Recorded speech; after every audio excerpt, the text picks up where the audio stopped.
E 1 João é a epístola, não é o evangelho, né? 1 João 3. Pastora Rosângela, esses dias, a pastora Rosângela, eu não sei se é só comigo, mas acredito que a pastora Rosângela às vezes compartilha algumas coisas com alguns irmãos, às vezes os contos, as poesias dela, e às vezes algumas coisas bíblicas, né, também, algumas curiosidades bíblicas, algumas coisas de estudo, e alguns cortes, né, de estudiosos da palavra de Deus, né, e ela manda muito, às vezes, falas, né, de pastores, de estudiosos, perguntando: pastor Tiago, o que é que você acha, se você concorda, o que é que você tem a dizer, né? E ela mandou um corte de um cidadão falando acerca da queda do homem, da imagem e semelhança do homem. Aí eu respondi a ela, né, o que eu achava, e hoje passei um dia com a mente bem agitada, e no finalzinho, um pouco antes do culto, o que me inspirou a trazer a mensagem foi exatamente a reflexão em torno dessa questão em torno da queda do homem, do pecado e dos reflexos disso na nossa natureza. Amém? Vamos ler o que está em Gênesis 1:26. Quem encontrou, diga amém. Fácil, né? O primeiro livro da Bíblia. E também disse Deus: façamos o homem à nossa imagem, conforme a nossa semelhança. Tenha ele domínio sobre os peixes do mar, sobre as aves do céu, sobre os animais domésticos, sobre toda a terra e sobre todos os répteis que rastejam pela terra. Amém? Mais uma vez. E também disse Deus: façamos o homem à nossa imagem, conforme a nossa semelhança. Tenha ele domínio sobre os peixes do mar, sobre as aves do céu, sobre os animais domésticos, sobre toda a terra e sobre todos os répteis que rastejam pela terra. Agora vamos para 1 João 3. Já perto do final, lá quase no Apocalipse. Você pode chegar lá em Apocalipse e voltar 2 livrinhos. Glória a Deus. Quem encontrou, diga amém. Versículo 8. Aquele que pratica o pecado procede do diabo, porque o diabo vive pecando desde o princípio. Para isto se manifestou o Filho de Deus, para destruir as obras do diabo. Todo aquele que é nascido de Deus não vive na prática do pecado, pois o que permanece nele é a divina semente. Ora, esse não pode viver pecando, porque é nascido de Deus. Nisto são manifestos os filhos de Deus e os filhos do diabo. Todo aquele que não pratica justiça não procede de Deus, nem aquele que não ama o seu irmão. Amém? Pastor, o que é que tem a ver pode sentar, mas o que é que tem a ver uma mensagem com a outra, uma passagem com a outra? Vamos já conversar sobre isso. Quando nós lemos em Gênesis capítulo 1, trata-se da criação, né? Fala da criação de tudo, da terra, do céu, não apenas do céu visível, mas também do céu espiritual, de toda a criação. E não apenas, né, do nosso planeta, mas dos astros, do sol, das estrelas, da lua, de todo o universo, de todas as formas viventes, animais, vegetais. E não apenas isso, até mesmo os anjos nesse momento foram criados. Quando ele termina a criação, ele fala que junto da criação foram criados também todos os seus exércitos, que é a alusão aos seus anjos, tá certo? Então, nem mesmo os anjos existiam antes desse momento da criação. A única coisa que existia, a única coisa que era e é e sempre será, antes da criação, era o próprio Deus Criador, o Deus Pai, o Deus Filho, Jesus Cristo, e o Deus Espírito, né? Porque a própria palavra fala que o Espírito Santo de Deus pairava sobre a face do abismo. E em João 1, capítulo 1, versículo 1, fala que no princípio era o Verbo, e o Verbo estava com Deus, e o Verbo era Deus, e por ele todas as coisas foram feitas, e sem ele nada do que foi feito se fez, né? Então, apenas o que era, o que existia, era apenas o Deus Pai, Deus Filho e o Deus Espírito Santo. Nem mesmo os anjos existiam antes deste momento de Gênesis capítulo 1, este momento da criação. E a última coisa que Deus criou na criação foi o homem. A última coisa que é chamado a pérola da criação. Que é a única coisa que ele não criou da sua palavra, mas ele criou das suas próprias mãos. Ele deu forma e do seu próprio fôlego, do seu próprio sopro, deu vida às nossas, soprando em nossas narinas. Ele deu vida, e foi a única coisa que ele disse, que seria a sua imagem e a sua semelhança. A única coisa que teve um aspecto verdadeiramente especial de toda a criação. Mas a gente sabe que após isso, decorreu um episódio muito lamentável, que foi da queda do homem. O homem esteve no Éden e lá ele vivia muito bem, não necessitava de nada, tinha abundância de todo tipo de alimento, de todo tipo de conforto, não tinha nenhum tipo de risco à sua vida, e além disso, tinha comunhão diária com Deus, todos os dias, ao virar do dia, ou seja, quando o sol estava para se pôr, Deus ia até o Éden para conversar com Adão, para conversar com o homem, para ter um relacionamento com ele. Todos os dias Deus visitava Adão. E eu imagino o tipo de unção que envolvia aquele lugar e que envolvia Adão naquele momento, Todos os dias isso acontecia. Só que o homem caiu pelo pecado. E quando Deus cria o homem à sua imagem e semelhança, além disso, ele criou o homem, como nós lemos aqui em Gênesis 1:26, ele criou o homem para dar também ao homem o domínio sobre a criação, o domínio sobre todos os animais, no mar, no céu, sobre a terra e o domínio sobre toda a terra. Façamos o homem à nossa imagem, conforme a nossa semelhança, tenha ele domínio sobre os peixes do mar, sobre as aves do céu, sobre os animais domésticos, sobre toda a terra e sobre todos os répteis que rastejam pela terra. Deus criou o homem para ter domínio sobre a terra. Então, o homem, quando foi criado, ele detinha uma autoridade e um poder que talvez nós não conseguimos nem imaginar qual era esse tamanho, essa proporção que ele tinha. O homem detinha podemos dizer até que ele tinha certa glória, pastora. Ele tinha até certa glória, conforme a nossa imagem e a nossa semelhança. Deus é espírito, então a imagem e a semelhança de Deus não é a forma física, não é cabeça, tronco e membros, não é olhos, nariz e boca. A imagem de Deus não é essa. A imagem e a semelhança de Deus é espírito.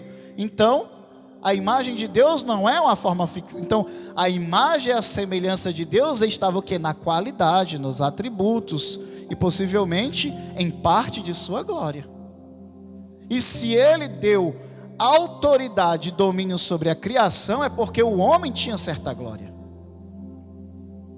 Mas ainda assim, mesmo o homem tendo domínio sobre a criação, não carecendo de nenhuma necessidade, tendo a vida eterna, acesso à árvore da vida, acesso diário à presença de Deus física, vendo Deus face a face, coisa que nem mesmo Moisés pôde ver, nem mesmo Elias pôde ver,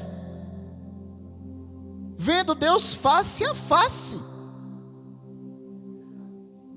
Mas aí veio uma serpente e uma serpente. Primeiro, veio uma serpente e falou para Eva. Chegou para Eva e disse assim: Eva, tu viu aquela árvore ali? Ela disse: eu vi sim, mas aquela ali, Deus falou que daquela ali a gente não pode comer, e não é bom nem a gente olhar para ela, não é bom nem a gente estar olhando para ela. Ela disse: foi, é? Pois se eu te disser que se tu comer do fruto dela, tu vai ser igual a Deus. É por isso que Deus não quer que tu olhe para ela. Sabe por quê? Se tu olhar para ela, olha lá, ó. Vê como o fruto é bonito? Olha como o fruto é belo. Ela disse: é, até que é bonito mesmo. Deus não quer que tu coma do fruto, porque Ele não quer que tu seja igual a Ele. Ele não quer que ninguém seja igual a Ele. Eu tentei ser igual a Ele, Ele não deixou eu ser igual a Ele. Vai lá, come do fruto. Tu não quer ser igual a Ele, não? Ela foi lá e provou do fruto. Dizer qual é a natureza deste fruto, igreja, talvez seja impossível. Talvez ninguém, talvez somente na glória de Deus a gente vai saber. Se é que na glória de Deus isso vai importar, que eu acredito que isso não vai mais importar. O que era a natureza deste fruto, né? A tradição católica com o tempo, né? Eles desenvolvendo o meio artístico, eles representam por uma maçã, né? Por um fruto físico, mas a gente sabe que não, isso é tolice.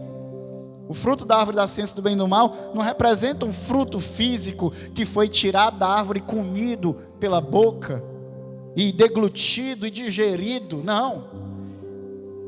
O fruto se trata da desobediência, da rebeldia, se trata da insatisfação com a aliança com Deus, se trata da insatisfação com tudo que Deus já tinha oferecido e não ter sido o suficiente. Se trata da palavra da serpente ter sido mais importante do que a palavra de Deus. É disso que se trata.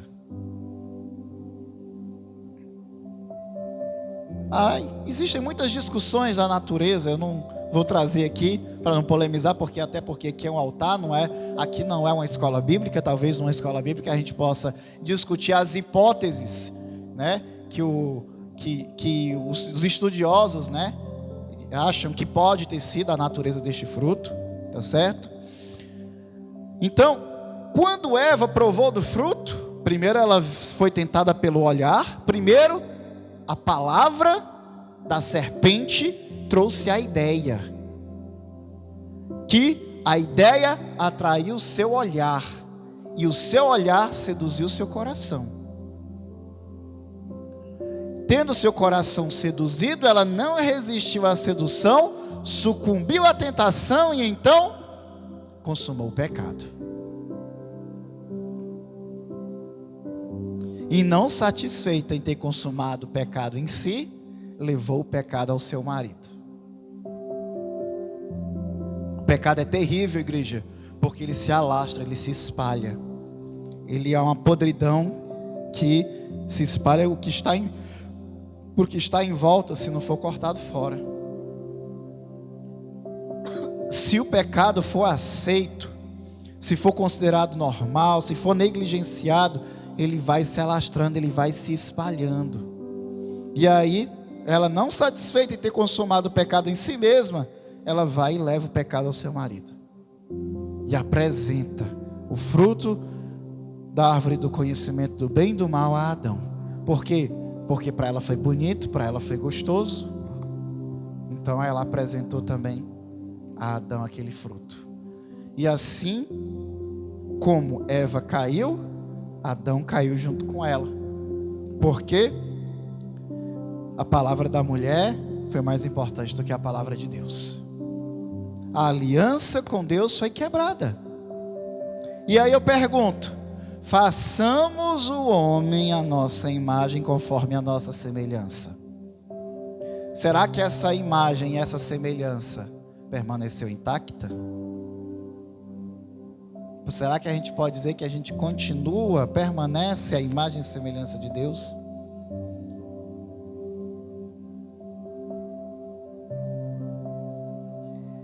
O homem foi criado à imagem e semelhança de Deus, mas depois que ele caiu, ele permanece essa imagem e essa semelhança? Essa é a pergunta. Porque quando ele foi criado à imagem e semelhança de Deus, ele tinha o domínio sobre a criação. Ele tinha autoridade sobre a criação, sobre todas as feras, sobre todos os animais e sobre toda a terra. Sobre toda a terra, ele tinha autoridade. O homem até consegue exercer certa autoridade hoje em dia, é ou não é verdade? Por meio do quê? Por meio da força, da tecnologia, né? Por meio do conhecimento. Um homem que até consegue exercer, mas ele não consegue exercer a autoridade plena, ele não consegue fazer o que quer. E muitas vezes quando ele tenta fazer o que quer, a natureza responde. E ela tem respondido. É ou não é verdade?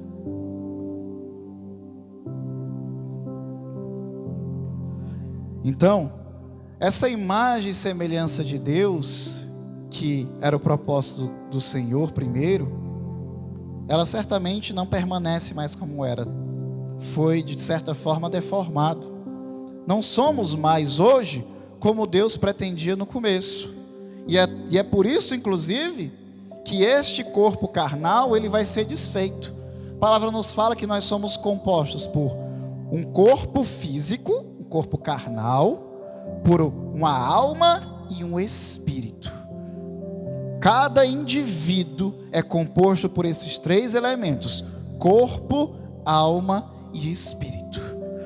Tanto a alma como o espírito, eles são eternos e retornarão ao Pai se vivermos em fidelidade a Ele, ou irão ao lago de fogo no dia do juízo, se não vivermos em fidelidade ao Senhor. Se o nosso livro não estiver escrito se o nosso nome não estiver escrito no livro da vida, né? Mas eles vão viver para sempre.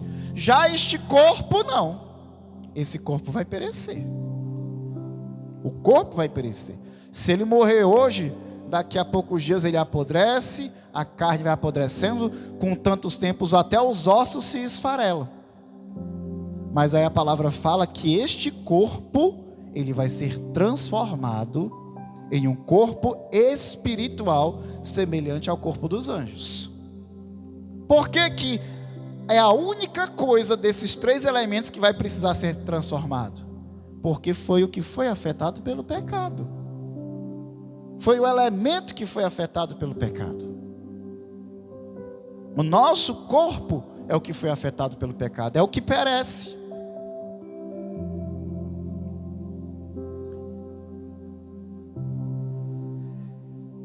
Amém, igreja?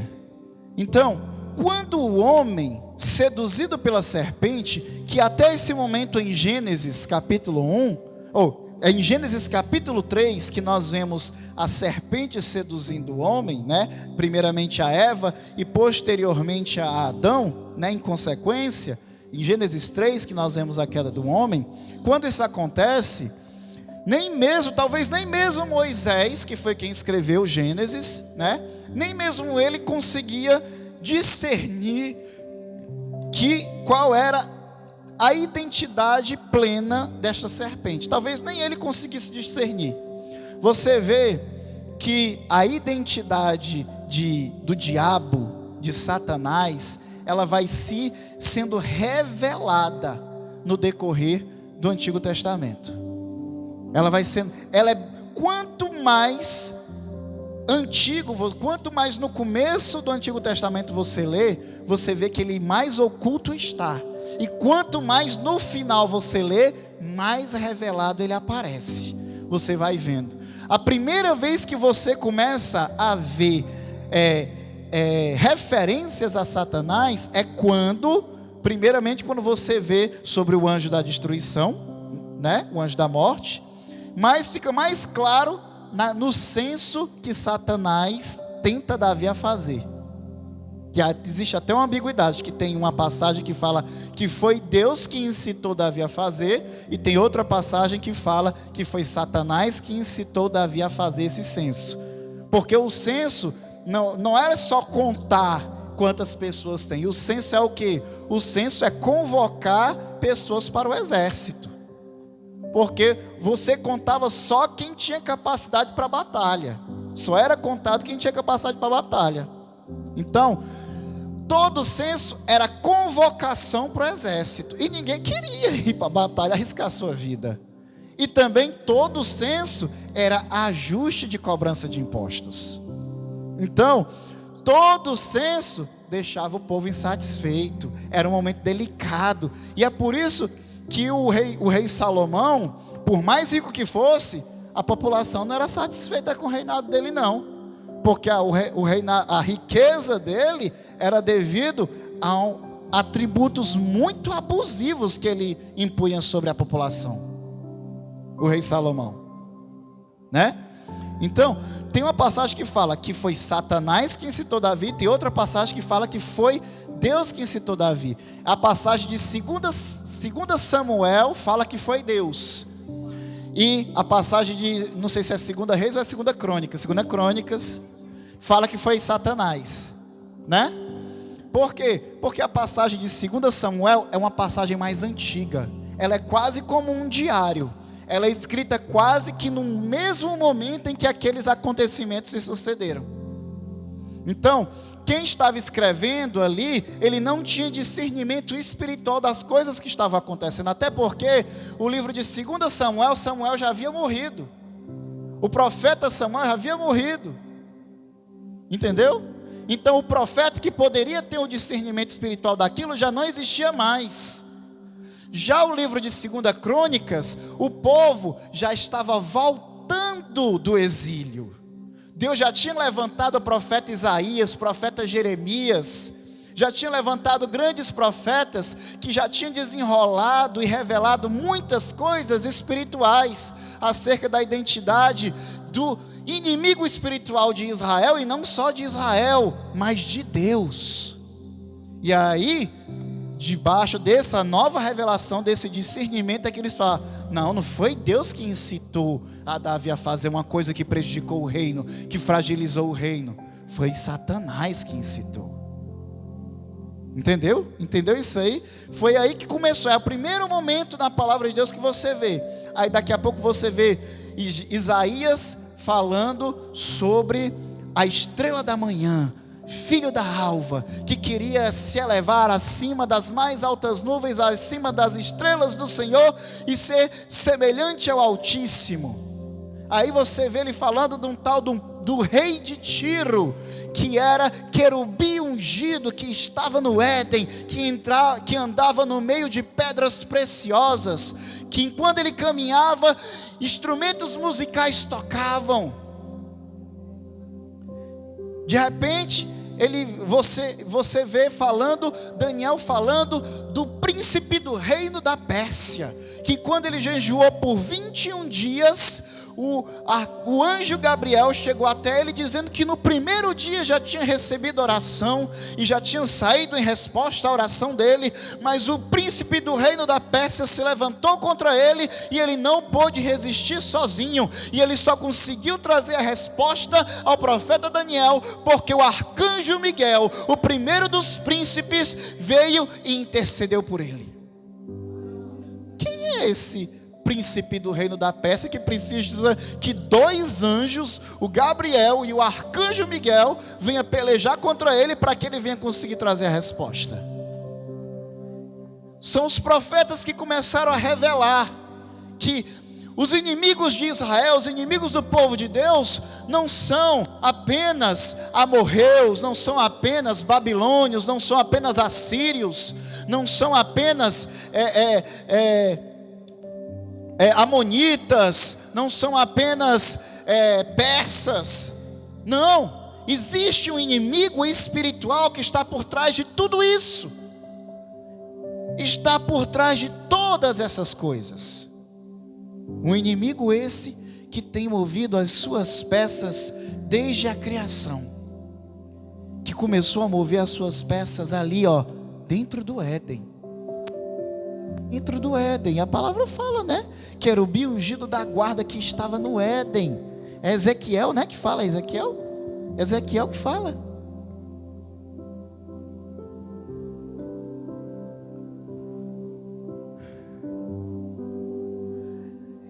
Nesse momento de Gênesis 3, ninguém sabia qual era a identidade real dessa serpente. Que animal é esse? Ezequiel 28, 14, para quem quiser ler em casa.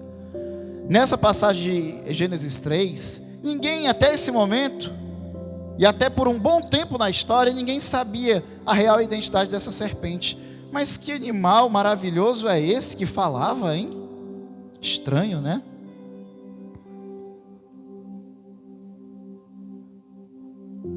Mas aí, para terminar de revelar do que se trata, a palavra de Deus nos revela no Novo Testamento por meio do apóstolo João, lá em Apocalipse 12, 9 e Apocalipse 20, Apocalipse capítulo 12, versículo 9 e Apocalipse capítulo 20, versículo 2.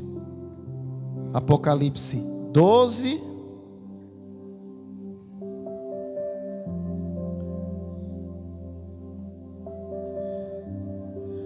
aleluia, versículo 9, devia até ter anotado aqui para ser mais rápido. E foi expulso o grande dragão, a antiga serpente, que se chama Diabo e Satanás, o sedutor de todo o mundo. Sim, foi atirado para a terra, e com ele os seus anjos. Como é que ele chama aí? Foi expulso o grande dragão, a antiga serpente, chamado Diabo e Satanás. E também, capítulo 20, versículo 2, também está escrito: e ele segurou o dragão, a antiga serpente, que é o diabo, Satanás, e o prendeu por 1000 anos. A antiga serpente, o diabo, Satanás. Está bem claro aí quem era a serpente? Quem era a serpente? Quem era a serpente? O diabo.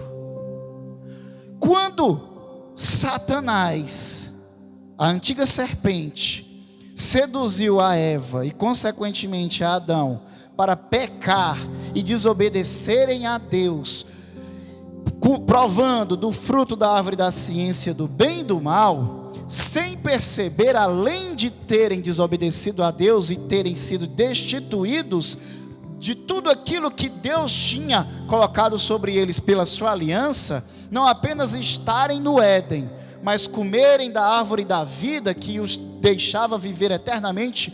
Por isso que Deus disse: olha, temos que tirá-los do Éden, para que eles não comam da árvore da vida e não vivam mais eternamente. Por isso que eles foram tirados de lá. Então, eles foram destituídos, não apenas privados de estarem no Éden, naquele lugar de gozo, de alegria, também foram privados da vida eterna, e certamente da glória e da comunhão com Deus, porque não tinha mais isso de todo dia ver Deus face a face. E a glória de Deus é tão grande, que o Moisés, só de estar na presença de Deus, não era nem vendo Deus face a face, porque o próprio Deus falou para ele que ninguém verá a minha face e viverá, né? Quando Moisés subiu ao monte só para conversar com Deus, ele descia com sua face resplandecendo, e resplandecia tanto a face de Moisés, que o povo de Israel não conseguia olhar para a cara dele, não conseguia olhar para a cara de Moisés, de tanto que ele resplandecia da glória de Deus. Daí você imagina qual era a experiência que Adão tinha antes de cair, né? Mas isso para ele não era o suficiente, não. Ele queria era comer do fruto da árvore da ciência do bem e do mal. A presença de Deus é tão bom, igreja. A presença de Deus é tão bom, a glória de Deus é tão bom, estar na casa de Deus é tão bom. Receber do Espírito Santo de Deus ser derramado sobre nós é tão bom. Receber o consolo de Deus é tão bom. É tão bom. Mas às vezes o inimigo lança a porcaria de uma seta na nossa mente, no nosso coração. Uma sedução, uma mágoa, um pensamento mau, um desejo. E a gente despreza a presença de Deus para viver uma aventura tola ou para cultivar uma mágoa besta.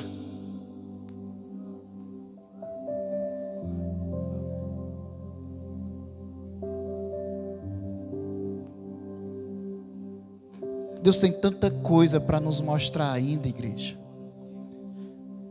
Além do homem ter sido lançado fora do Éden, ter sido privado de ver Deus face a face todo dia, não poder mais comer da árvore da vida, ele não percebeu, e ter perdido o domínio sobre a criação, ele não percebeu também que ele colocou também a sua vida, ele deu a sua vida certa autoridade nas mãos do inimigo. Por quê? Porque ele pecou, porque ouviu a voz do Satanás, ouviu a voz da serpente. Naquele momento que a mulher obedeceu à serpente, a serpente foi senhor da mulher. Naquele momento que Adão ouviu a voz da mulher, a mulher foi senhora de Adão. E a mulher estava sob pecado, sob influência do mal. Consequentemente, ele também deixou que o mal tivesse tomado senhorio sobre ele. Sem perceber, o homem colocou o domínio da sua vida nas mãos do inimigo. E aí, viu toda sorte de coisa ruim a partir daí, igreja. Toda sorte de coisa ruim. E aí a gente gosta muito de dizer que a gente é filho de Deus. A gente gosta muito de dizer que é filho de Deus, né? Todo mundo gosta de dizer que é filho de Deus, mas não é isso que a palavra de Deus fala, não. Não é isso que a palavra de Deus fala, não. O pessoal gosta muito de dizer que é filho de Deus, mas não quer saber da palavra dele. Que engraçado, né? Todo mundo quer ir para o céu, mas não quer saber aquilo que ensina para chegar lá, né? Pastor Tiago, eu quero chegar no Rio Mar, no shopping Rio Mar. Pois deixa eu te dizer como é. Não quero saber, não. Eu quero chegar lá, mas não me diga como é que chega, não. É assim. Deixa que eu chego sozinho, por conta própria. É assim que o povo está. Eu vou chegar do meu jeito. É desse jeito. Cada um acha que consegue chegar do seu jeito, sendo que Deus diz que só existe um único e vivo caminho. Um único e vivo caminho.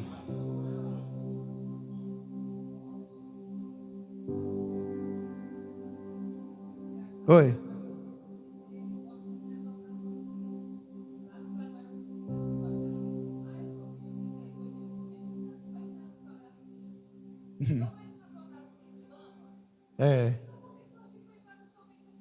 Né? Não é assim não. Não é assim não. As pessoas querem muito ir para o céu e tudo, mas não querem saber como é que vai chegar para, como faz para chegar lá. Não querem. Muitos gostam do Deus que elas mesmas inventaram para si. Quando veio o Deus real, se escandaliza, não aceita não. Não, meu Deus, é assim não. Só que só existe um. Só existe um. Não é o seu nem o meu, é esse aqui, ó. É esse que abre o mar vermelho, é esse que dá vista ao cego, é esse que faz o aleijado andar, é esse que cura o câncer, né? É esse que dá livramento, né, irmão Tiago? É esse que faz a mulher estéril fazer mãe de filho, né, pastora Rosângela? Que não podia ter filho e teve 2, né? Né, irmã Marcela? Que todo médico dizia que você não ia poder engravidar.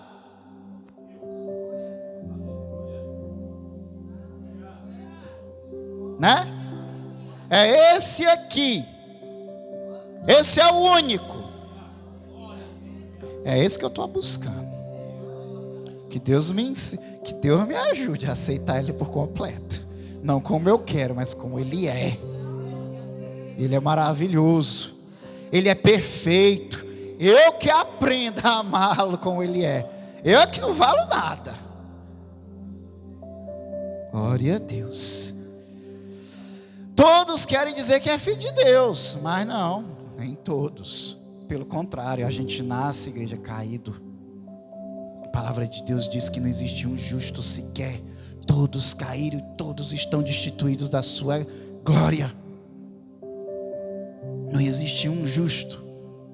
Não existe. E ainda fala mais. Que além de ter os filhos de Deus, existe os filhos do diabo. Existe filho do diabo. A palavra é bem clara.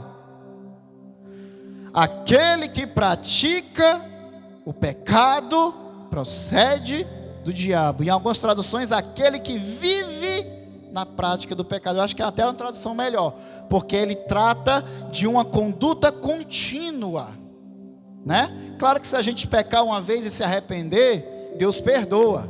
Mas aquele que já abraçou e aceitou a conduta pecaminosa em sua vida, esse aí não está com Deus não. Aquele que vive na prática do pecado procede do diabo, porque o diabo vive pecando desde o princípio, ou seja, desde a criação. Para isso se manifestou o Filho de Deus, para destruir as obras do diabo.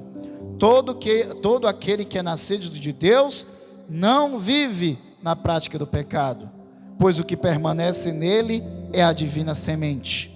Ora, esse não pode viver pecando, porque é nascido de Deus. E nisto são manifestos os filhos de Deus e os filhos do diabo. Todo aquele que não pratica justiça não procede de Deus, nem aquele que não ama o seu irmão. Nisto são manifestos os filhos de Deus e os filhos do diabo. 2 pontos, aí ele explica. 2 pontos é o quê? É explicando quem é filho de Deus, quem é filho do diabo. Quem é filho de Deus, quem é filho do diabo. Ou seja, quem é filho do diabo é o quê? Todo aquele que não pratica justiça não procede de Deus, ou seja, é filho do diabo. E todo aquele que não ama o seu irmão também é filho do diabo. Está mais claro? Precisa ficar mais claro do que isso? E o que praticar a justiça é o quê? É o juiz que no tribunal dá uma sentença errada, uma sentença injusta? Não, igreja, eu já falei inúmeras vezes sobre o que é injustiça aqui. Fofoca é injustiça. Mentira é injustiça.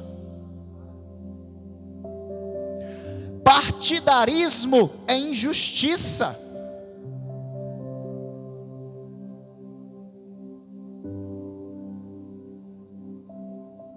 A gente tem que vigiar a igreja.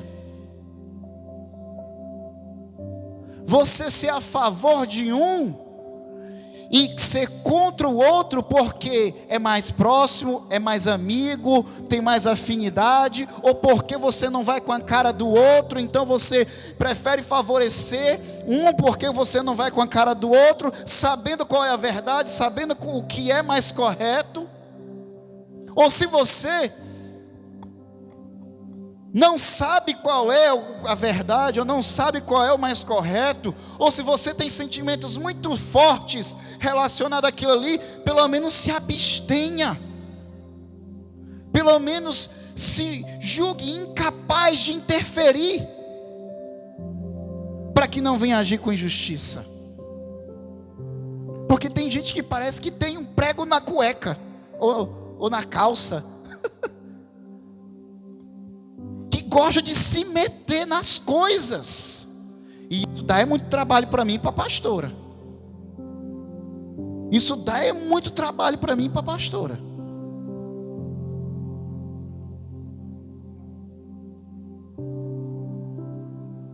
Cuidado, irmãos.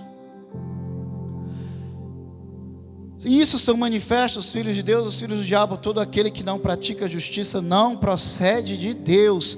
A gente fala com muita facilidade de quem enche a cara, de quem se droga, de quem rouba, de quem mata, de quem se ajoelha diante de uma imagem, de quem toca um tambor, de quem faz um patuá, de quem faz uma mandinga, de quem vai na encruzilhada. É muito fácil falar disso, mas a igreja está cheia de coração ferido, orgulhoso, fechado, está cheio de opinião, de divisão, está cheio de coisa, igreja. Tem irmão que porque a placa é diferente da placa da igreja que você vai, não dá nem a paz do Senhor. Acha que o irmão nem merece a paz do Senhor só porque a placa da igreja é outra. Pelo amor de Deus. Pelo amor de Deus. A irmã usa uma calça comprida, nem considera a irmã uma crente, só porque a irmã usa uma calça comprida. Pelo amor de Deus. É muito fácil a irmã trocar a calça comprida dela por uma saia até o tornozelo, mas o coração desse desgraçado, que se acha melhor do que o outro por causa de uma calça, esse aí não tem como abrir e arrancar fora não, porque se fizer morre.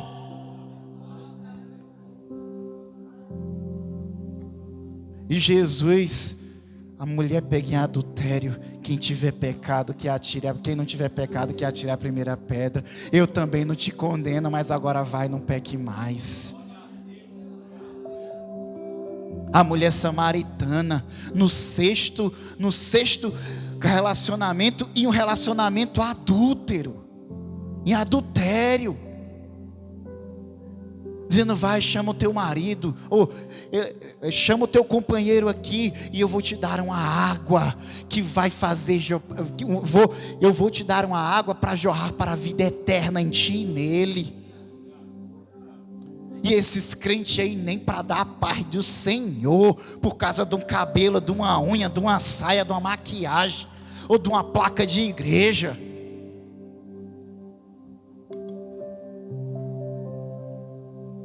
Que igreja é essa que a gente vive? Eu estava vendo hoje um vídeo, um pessoal na África recebendo pela primeira vez na igreja uma Bíblia para a igreja inteira, uma tribo na África. E a mulher que estava ministrando sobre eles, e eles preparando o batismo, eles abrem um buraco no chão, colocam um saco preto para impermeabilizar o buraco e enche de água. E a água toda lamacenta. E ele se batiza ali, naquela poça d'água lamacenta ali. E a alegria dele chorando. E a mulher que estava ministrando a palavra e o batismo, ministrando ele chorando com a palavra. E tem gente que parece que fica sendo torturado quando recebe uma mensagem de exortação.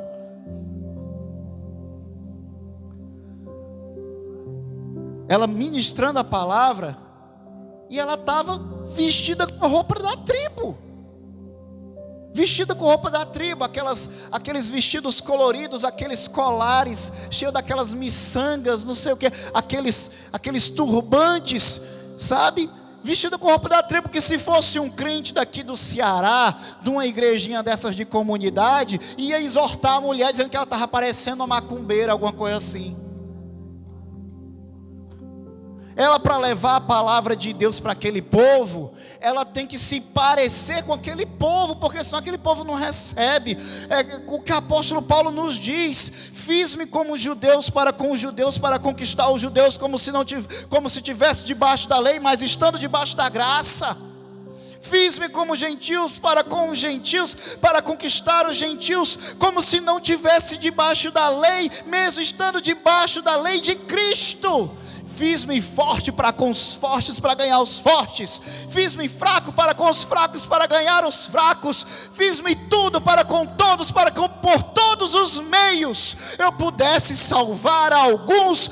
Tudo eu faço pelo Evangelho, para que, tendo sido ministrador da palavra, eu mesmo não venha ser reprovado.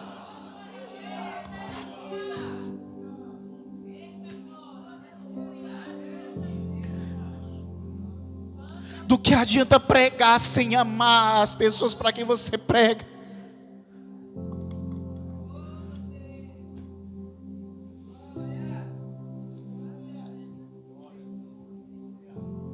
Pregar só para arrancar aplauso, para ser o admirado, o pregador ungido. A glória é de Deus. A glória é de Deus. E as vidas do Senhor, as ovelhas do Senhor são preciosidade. Aleluia. Desviei foi muito do texto. Glória a Deus. Nisto são manifestos os filhos de Deus e os filhos do diabo, todo aquele que não pratica justiça, não procede de Deus, nem aquele que não ama o seu irmão. Lembrando quando Deus nos ensina a amar ao próximo como a ti mesmo.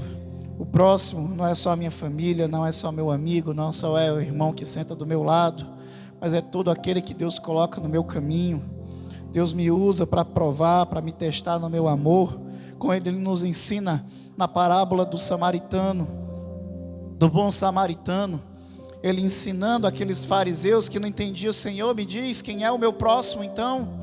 Ele fala que um certo homem foi assaltado na beira de um caminho e foi deixado espancado, quase morto, agonizando.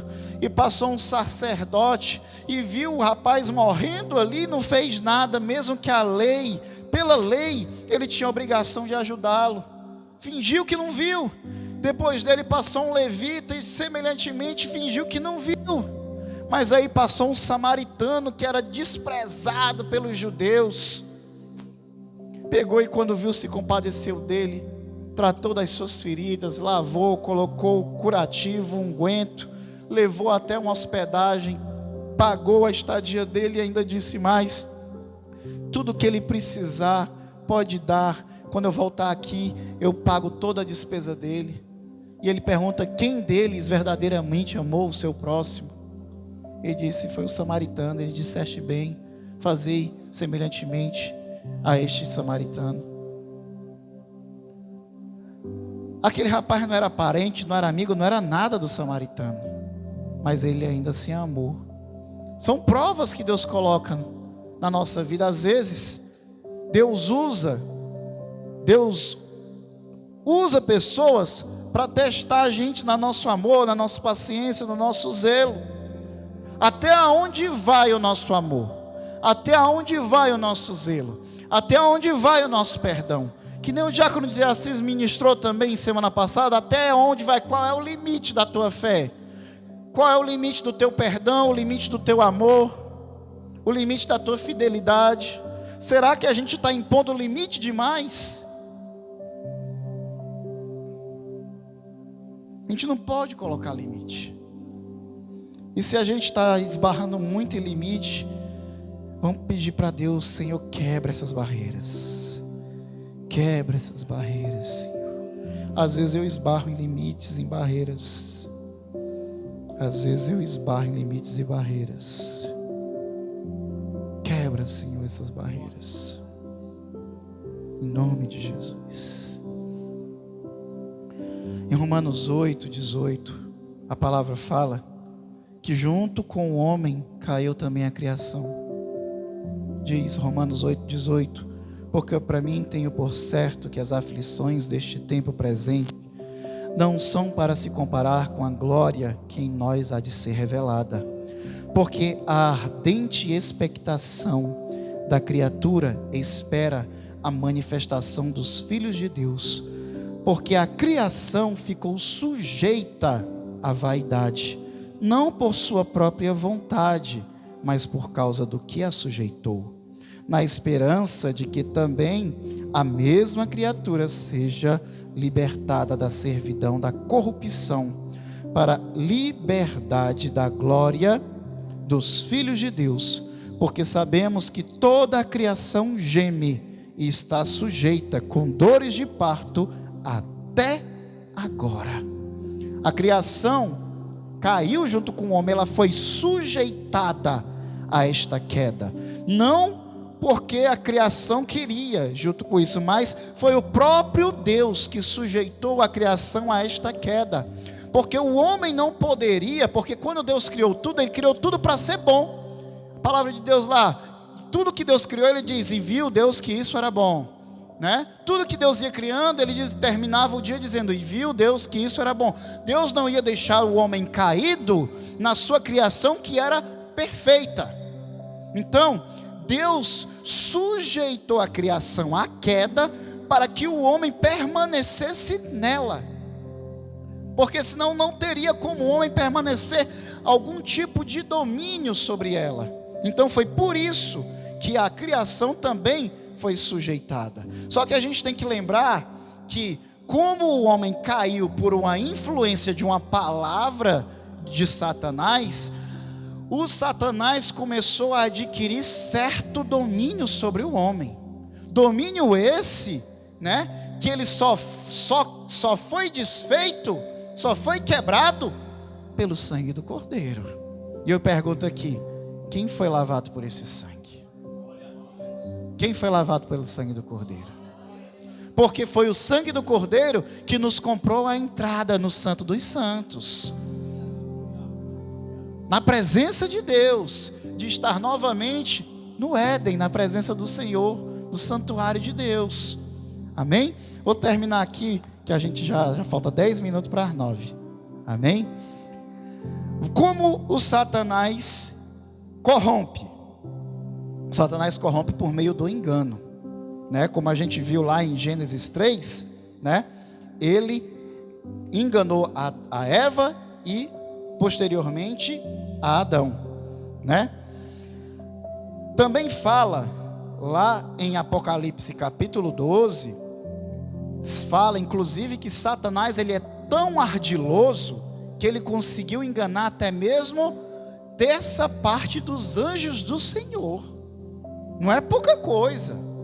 Você conseguir, uma coisa é você enganar um homem que está caído, um homem que está sob domínio de vícios, de sensualidade, um homem que está desligado de Deus, né? Que tem fragilidades, que tem debilidades, né? Outra coisa é você conseguir enganar criaturas que têm acesso direto à glória de Deus o tempo inteiro.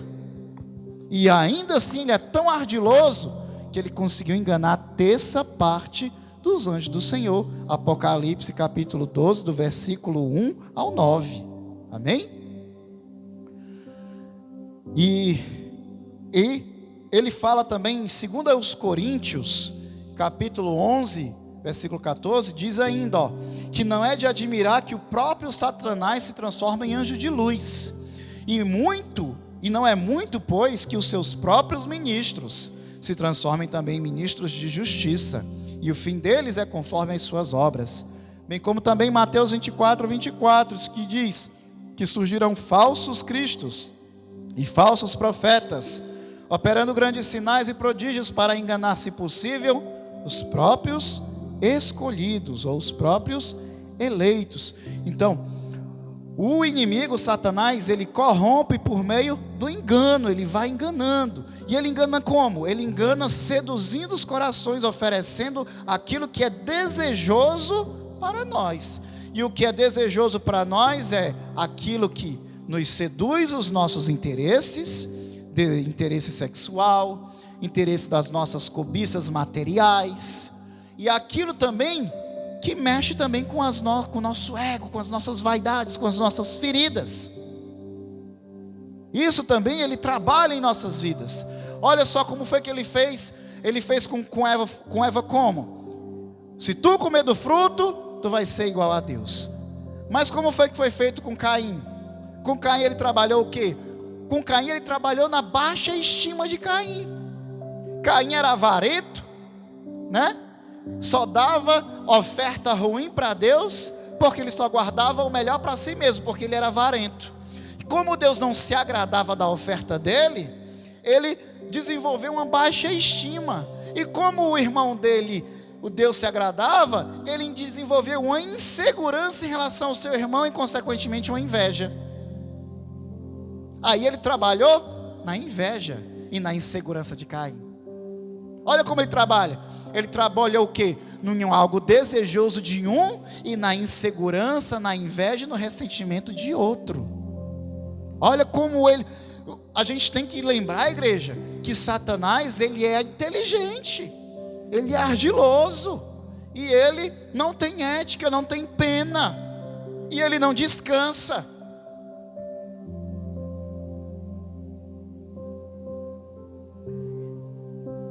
O inimigo utiliza as armas do prazer, do orgulho, da vaidade, da ganância, da dureza de coração, da teimosia, da obstinação, tudo para nos afastar de Deus, muitas vezes sem nem a gente perceber. Porque quando temos um sentimento em nosso coração, geralmente esse sentimento predominante no nosso coração nos deixa cegos. A gente fica cego. Quando a gente está apaixonado, a gente fica cego de desejo. Quando a gente está com raiva, a gente fica cego de raiva. Não é verdade? Quando tem, às vezes o adolescente e os amigos tudinho vão fazer um passeio. Aí o adolescente vai lá e pede: pai, mãe, eu posso fazer o passeio com os meus amigos? Pode não. Aí pega e vai escondido. Aí às vezes já sabe que o pai e a mãe não vai deixar, aí vai sem nem pedir. Porque está cego pela vontade, pelo desejo de ir.